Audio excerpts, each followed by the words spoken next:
Good morning, children. Today I am going to take the first prose lesson. The name of the lesson is Learning the Game, and the author is Sachin Tendulkar, a very renowned cricketer. From a very early age, I played tennis ball cricket with my colony friends. I loved watching cricket on television, and in our games, I often tried to emulate the mannerisms of my favorite players, Sunil Gavaskar and the West Indian legend Viv Richards. But it wasn't just the batsmen that I studied. I also loved bowling. Throughout my career, I have actually bowled a lot in the nets. Now, children, from a very early age, Tendulkar played tennis ball cricket with his colony friends. He loved watching cricket on the television and sometimes tried to imitate his favorite players. Who are they? Sunil Gavaskar and the West Indian legend Viv Richards. Actually, his name is Vivian Richards. Tendulkar loved batting as well as bowling.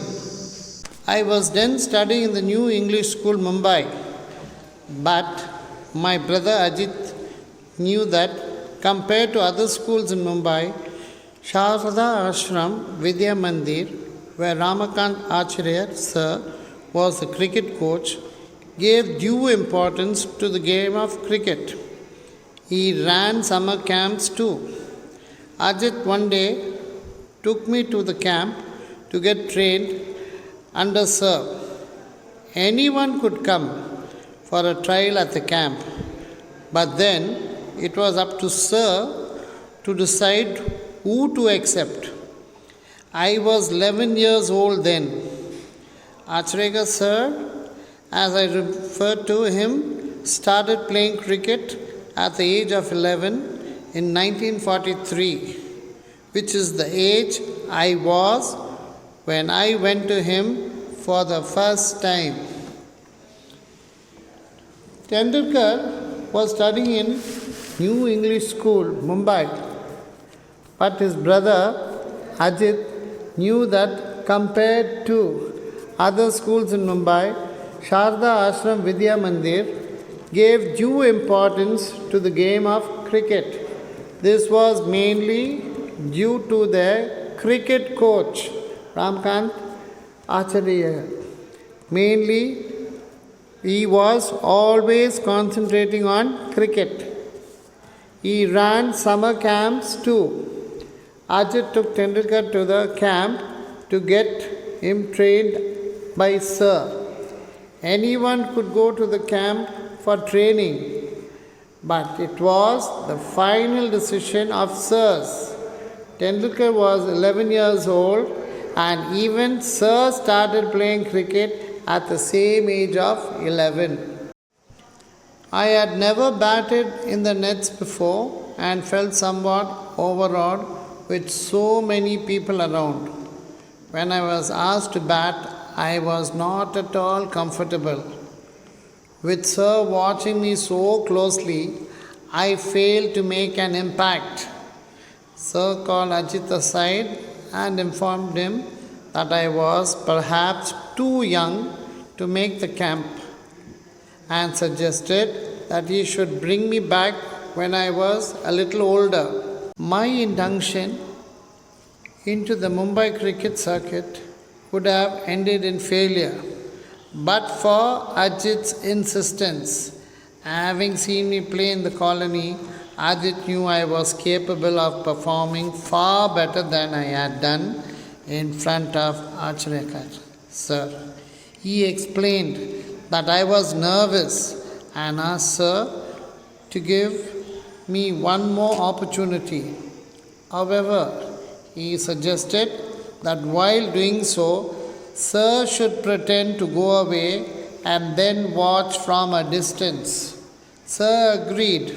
Before long, I was asked to bat again, and without Sir's trained eyes scrutinizing me, or so I thought, I felt more at ease and soon started to hit the ball well. This time, Sir agreed to let me join the camp. I was delighted, and I must say it was an opportunity that transformed my life. Tendulkar had never batted in the nets before and felt terrified seeing the crowd and above all seeing Sir.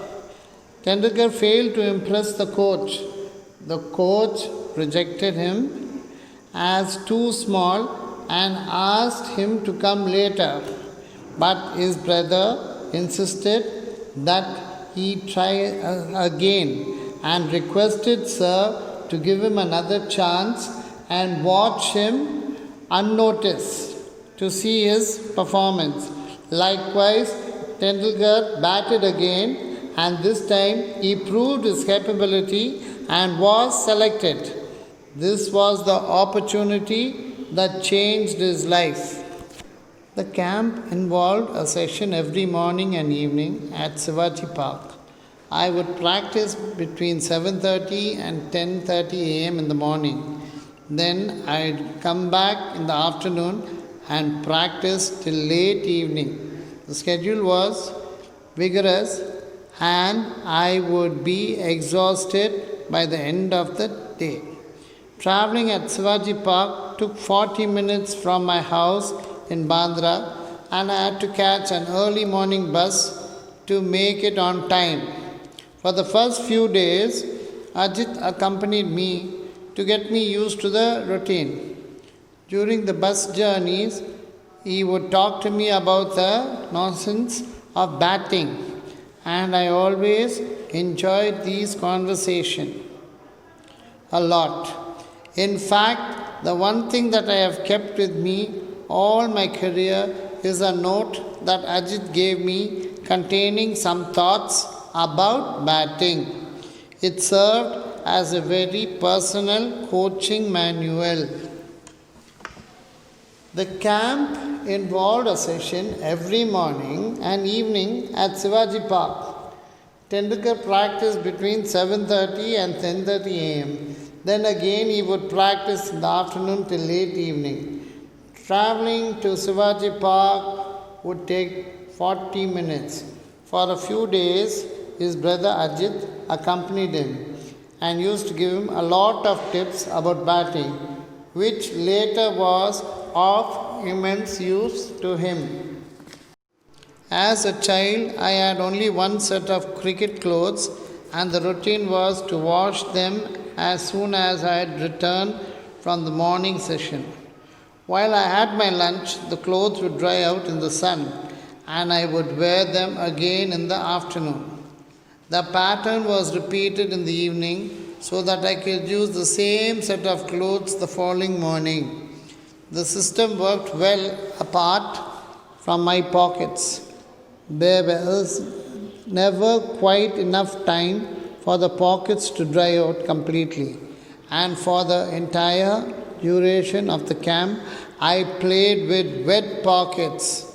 By the middle of the summer camp, Sir had started taking an active interest in my batting, and at the end of the 2 months informed Ajit that I had the potential to be a good cricketer if I practice all year round. However, my school, the New English School in Bandra, did not have cricket facilities, and Sir was keen for me to change schools if I wanted to pursue cricket seriously.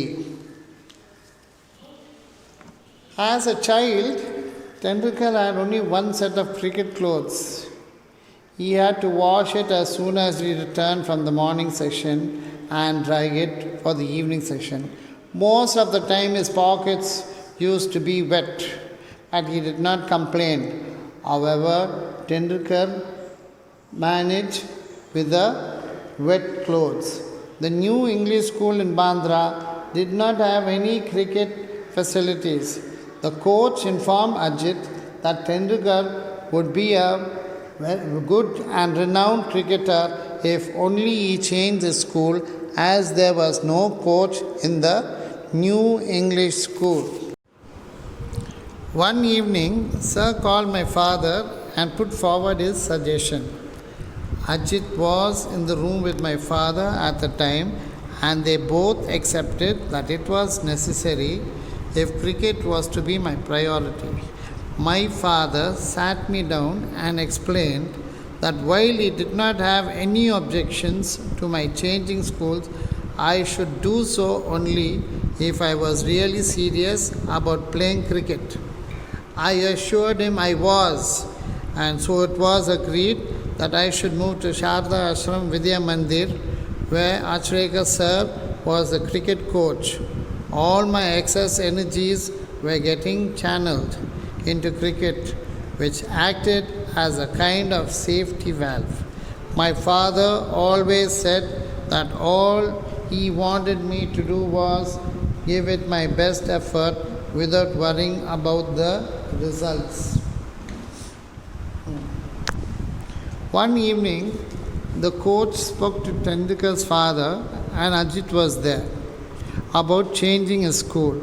Both accepted the offer and decided to change his school. His father got Tendulkar's assurance and then only decided to move Tendulkar to Sharda Ashram Vidya Mandir, where Sir was the cricket coach, because he was confident that Tendulkar under the coach would shine. My first year at Sharda Ashram, I played 55 practice matches during the summer break of 60 days. My summer sessions used to start at 7:30 a.m. and end at 4:30 p.m. My evening session would start at 5 p.m. after only a 30-minute break. During the break, Sir would often give me some money to go and have a vada pav, a popular Mumbai fast food. In his first year at Sharda Ashram, he played 5 practice matches. His summer session started at 7:30 to 4:30 p.m. and again at 5 p.m. after a 30-minute break. During the break, Tendulkar's coach was so kind and he used to give him some money to have vada pav, a popular Mumbai fast food. Between 5 p.m. and 7 p.m., I would have 5 more net sessions. Towards the last 15 minutes, Sir would place a 1 rupee coin on top of the stumps, and if I managed to avoid getting out, the coin was mine. In this session, every bowler in the camp would come and bowl to me, with some 60 to 70 boys fielding. It meant I had to hit every ball along the ground to survive those intense 15 minutes. Winning the 1 rupee coin used to give me immense satisfaction and taught me how to concentrate even when physically drained. At the end of it all, Sir would tell me to run 2 full circuits of Shivaji Park with my pads and gloves on. That was the last part of my training, and I had been completely exhausted by the end of it all. It was a routine I would repeat right through my summer holidays, and it helped me to build up physical and mental stamina. During the next session, towards the last 15 minutes, Sir would place a 1 rupee coin on top of the stumps, and if Tendulkar managed to avoid getting out, the coin was his. This was another sort of encouragement, and Tendulkar accepted everything with a smile on his face. Though he was exhausted in the end, he was able to build up his stamina and never complained. Occasionally, my father came to take me home, and I would always ask him to treat me to a special fruit cocktail at a juice center near the club. While the regular demand was a little unreasonable, because at the time I did not realize that my parents also had to take care of the needs of my brothers and sister. My father would invariably end up giving me what I wanted, just to see me happy. On other days, when I made my way home from Shivaji Park on my own, I'd often fall asleep on the bus if I managed to sit down. Anyone who has been on a Mumbai bus at peak hours will know just how difficult it is to get a seat. On days when I wasn't so lucky, it was still a challenge just to stand with a kit bag because the bus conductors would inevitably complain about me taking up the space of another passenger. It could be embarrassing because the conductors were often rude and would sometimes ask me to buy two tickets. I didn't have the money for a second ticket, and I had to learn to take these remarks in my stride. Dirty clothes often added to the embarrassment. With time, I evolved a way of wrapping the kit bag around me just as the helmet and pads became a part of me while batting. So the kit bag became an extension of me on the bus. I'd often take the bus or train from Bandra to Churchgate, and it was all a great learning experience.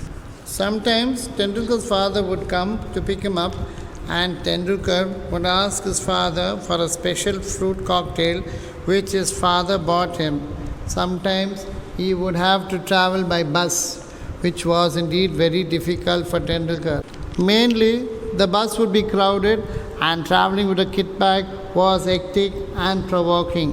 At the same time, the dirty clothes was another embarrassment, and he would have to stand with his kit bag because the conductors used to complain about its size and the space it occupied. At times, the conductors used to compel Tendulkar to buy two tickets because of his luggage, but Tendulkar had no money and felt embarrassed. Even though I loved cricket, there were still occasional days when playing with my friends at home was such fun that I would conveniently forget and I was supposed to go to the nets. If I didn't turn up, Achareka sir would jump onto his scooter and come to find me. Sir would spot me in the melee and virtually drag me out. I would come up with excuses, but he would have none of it. He would get me to change and head off to Shivaji Park. On the drive, he would tell me, "Don't waste your time playing insane games with these kids. Cricket is waiting for you at the nets. Practice hard and see what magic can transpire." We need to have proper career orientation. Your personality plays an important role in choosing the type of career you want. Choose something you enjoy and really want to do, and you will be successful. At that time, I hated being dragged off, but as I look back, I feel sheepish about my actions and can only admire Acharya Sir's far-sightedness. Even though Tendulkar loved cricket, he used to skip his coaching class and went to play with his friends. When he didn't turn up, his coach would come in search of him and would locate him in the crowd and send him for practice to Shivaji Park. He would quite often tell Tendulkar not to waste his time playing games with kids but to concentrate in the field of cricket. He was insisting on Tendulkar's career orientation and told him to build a good career to be a successful person in life. At that time, Tendulkar did not accept it, but later he admired his coach's advice and regard and felt sheepish about it. Sir also punished me on one occasion when trying to teach me a very important lesson. Once I bunked my daily evening practice to watch an inter-school cricket match, not anticipating that Sir would be there. He was angry and he said it wasn't for me to come and watch other people play for. If I practice hard enough, one day people from across the world would come and watch me play. Had it not been for Sir, I would not be the cricketer I turned out to be. He was a strict disciplinarian and did everything he could for me. I owe myself to him. Tendulkar was also punished one day by his coach for missing the daily evening practice to watch an inter-school cricket match and not thinking that Sir would be there. Sir caught him red-handed and said that if he practiced thoroughly, people from all over the world would come to see him play. And that is what had happened. Tendulkar has become a renowned and famous cricketer now. He owes this credit to his coach and always remembers him. Okay, children, we have come to the end of this lesson. I hope you understood the hard work of Tendulkar, and if you also want to succeed, you have to work hard. I wish you all the best. Thank you.